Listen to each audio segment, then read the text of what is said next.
ஒரு ஜனாசா ஒரு மன்னரை தரிசிக்கின்ற போது ஒரு துவாவை சொல்லி தந்தாங்க. என்னது?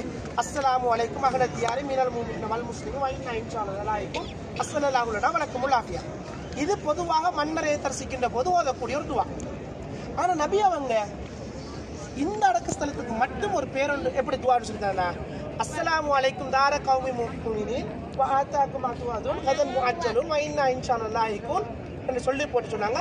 அல்லாஹும்ம ஃபிர்லி பக்கியல் கர்கத், அல்லாஹும்ம ஃபிர்லி லி அஹ்லி பக்கியல் கர்கத். இந்த பக்கியல் கர்கத்தில் இருக்க அந்த வாசிகளுக்கு என்ன பாவம் மன்னி போடங்குவாயன்னு சொல்லி நபி அவங்க துவாச்சியது இது இருக்குது. சரி, இப்போ இதுக்குனாக இப்போ இப்படி இந்த பக்கியல் கர்கத்துன்னு ஒரு பேர் இருக்குது.